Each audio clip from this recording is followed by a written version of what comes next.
Welcome to Dunia Anak Cerdas.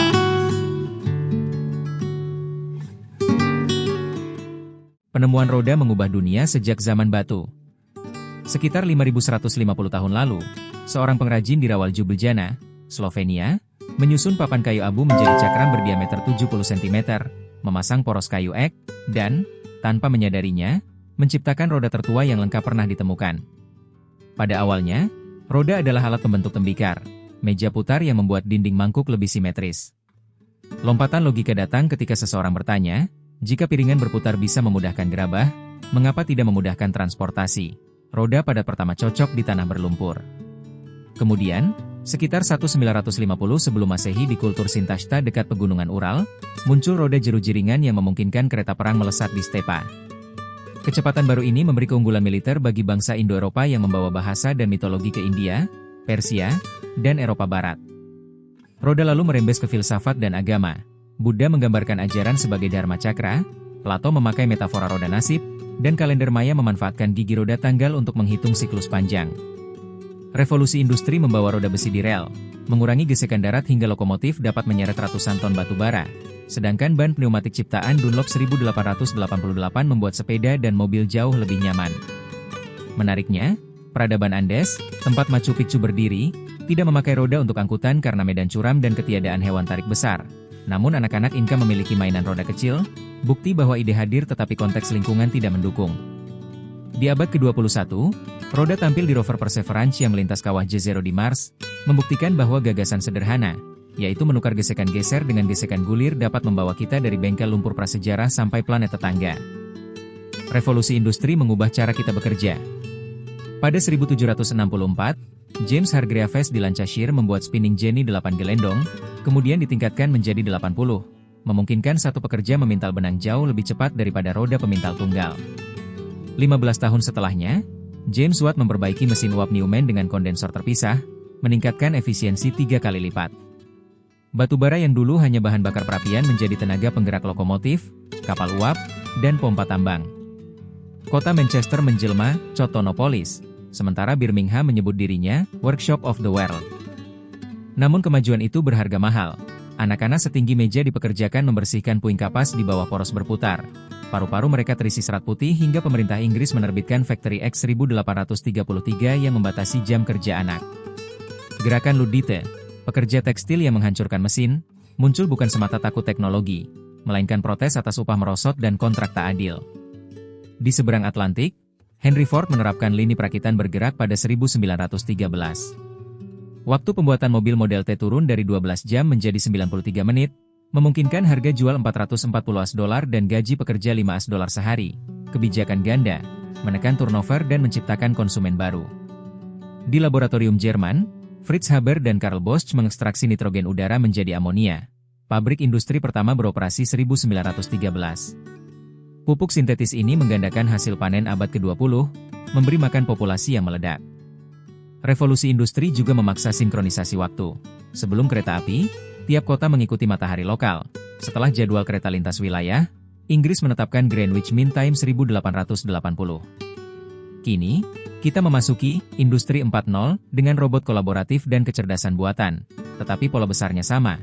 Inovasi memacu produktivitas, lalu masyarakat bergulat menata ulang pendidikan, hukum tenaga kerja, dan etika lingkungan. Setiap kali menyalakan lampu, memakai lift, atau memesan gawai secara daring, kita masih menaiki gelombang yang dimulai 2,5 abad lalu di pabrik berjelaga.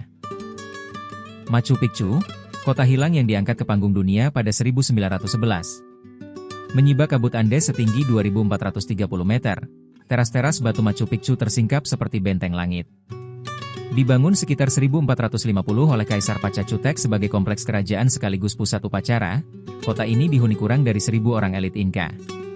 Setelah Perang Saudara dan invasi Spanyol, populasi berangsur pergi. Pada 1572, saat Vilcabamba jatuh, Machu Picchu praktis kosong tetapi tak pernah benar-benar lupa oleh petani Quechua setempat. Pada 24 Juli 1911, Profesor Yale Hiram Bingham mendaki lereng curam, dipandu petani Melchor Arteaga dan bocah Pablito Alvarez, lalu memotret reruntuhan untuk National Geographic. Blok granit poligonal tersusun tanpa mortar, begitu rapat hingga pisau cukur modern tak mudah masuk. Saluran air sepanjang hampir 1 km menyalurkan mata air pegunungan ke 16 pancuran bertingkat, bukti kecakapan hidrolik Inka. Di puncak bukit berdiri Intihuatana, pilar batu yang tiap ekuinoks menahan bayangan, diikat matahari, mengatur kalender tanam jagung dan kentang. Ratusan artefak, dari pecahan keramik hingga mumi, dibawa Bingham ke Yale. Setelah negosiasi seabad, sebagian besar dipulangkan ke Peru 2011. Hari ini, Machu Picchu menerima 4.000 wisatawan per hari, sehingga otoritas memberlakukan jalur searah dan kapasitas terbatas demi menjaga teras rapuh dari erosi sepatu. Saat Anda menapaki serambi matahari, bayangkan pelari casku yang dahulu mengganti obor pesan setiap 6 km, menghubungkan Machu Picchu ke Cusco lewat jaringan jalan Hapaknan sejauh 40.000 km, panjang yang menyaingi rute pos Romawi. Keheningan lembah Urubamba, ditemani desir kolibri, mengajarkan bahwa kota manusia bisa berdamai dengan topografi, memeluk kontur gunung alih-alih mengguntingnya. Jenderal Napoleon Bonaparte pernah menjadi kaisar Prancis. Napoleon Bonaparte lahir di Ajaccio, Korsika, 1769, setahun setelah pulau itu jatuh ke tangan Prancis. Lulus École Militaire sebagai letnan artileri, ia menanjak berkat keberanian menumpas pemberontak royalistis di Paris 1795. Kampanye Italia 1796 membawa kemenangan beruntun. Rakyat menyambutnya laksana pahlawan republik. Pada 2 Desember 1804 di Katedral Notre Dame, ia mengenakan mahkota sendiri di hadapan Paus Pius VII, menandai transisi dari konsul pertama menjadi kaisar Prancis pertama. Sebagai penguasa, ia merumuskan Code Civile, sering disebut Code Napoleon, yang menegaskan asas kesetaraan hukum, hak milik, dan sekularisasi perkawinan. Banyak negara Eropa dan Amerika Latin menjadikannya rujukan. Ia juga mendirikan Bank Prancis, sistem Lais, dan prefek departemen. Di medan perang, ia menerapkan korps bergerak independen, memungkinkan manuver cepat, tetapi ambisi kontinentalnya memicu koalisi berulang. Blokade kontinental 1806 gagal menundukkan ekonomi Britania dan malah menjerat pedagang Eropa. Invasi Rusia 1812 berakhir bencana. Dari 600.000 tentara Grand Armée, kurang dari 100.000 kembali akibat cuaca, penyakit, dan taktik bumi hangus Rusia. Setelah kekalahan Leipzig 1813, ia turun tahta, diasingkan ke Elba, lalu kembali dalam episode 100 hari yang berakhir di Waterloo 18 Juni 1815. Di Saint Helena, ia menulis memoar, merancang taman, dan bermain catur sampai wafat 1821. Autopsi mencatatkan kanker lambung. Meski analisis rambut menunjukkan arsenik tinggi yang kemungkinan berasal dari pigmentasi wallpaper lembab, bukan konspirasi pembunuhan. Kini, sarkofagus granit merahnya di Les Invalides dikelilingi patung kemenangan Austerlitz, Jena, dan Wagram. Sementara sejarawan tetap memperdebatkan pertanyaan lama, apakah Napoleon pembawa prinsip meritokrasi modern, atau simbol imperialisme agresif? Kisah anak yang menulis ulang peta Eropa mengingatkan betapa tipis batas antara jenius strategi dan bencana kemanusiaan ketika kekuasaan tak terkendali. Kota Roma didirikan pada 753 sebelum Masehi. Menurut legenda, bayi kembar Romulus dan Remus dimasukkan ke keranjang dan dihanyutkan di sungai Tiber. Diselamatkan serigala, mereka tumbuh menjadi pemimpin, kemudian berselisih. Pada 21 April 753 sebelum Masehi, Romulus menggambar batas kota di Palatin. Remus melompatinya dan terbunuh, menjadikan Romulus pendiri tunggal Roma. Tanggal itu diabadikan sejarawan Varro, tetapi arkeologi menunjukkan pemukiman gubuk Palatin telah ada sejak abad ke-10 sebelum Masehi. Lokasinya strategis. Pulau Tiber memberi titik penyeberangan alami, sementara Via Salaria jalan garam menghubungkan tambak garam pesisir Tyrrhenian dengan pedalaman Sabine, menjadikan Roma simpul dagang awal.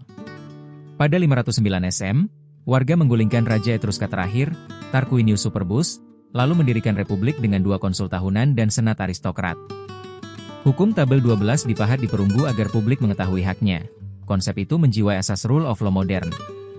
Selama 5 abad, Roma memperluas wilayah, membangun jalan batu bertuliskan, semua jalan menuju Roma, serta aquaduk pertama, Aqua Appia 312 sebelum Masehi, yang mengalirkan air belasan kilometer tanpa pompa.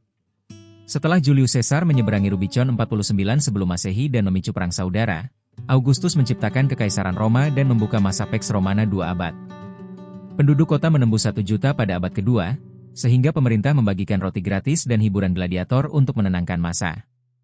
Teknologi beton pozzolana memungkinkan kubah Pantheon berdiri utuh hingga kini, sementara sistem pos Gallus dapat mengirim surat dari Roma ke Marseille dalam seminggu, kecepatan yang baru disaingi kereta pos abad ke-18. Kekaisaran Barat runtuh 476 Masehi, tetapi bahasa Latin, alfabet, hukum, dan konsep republik tersisa di fondasi budaya Barat.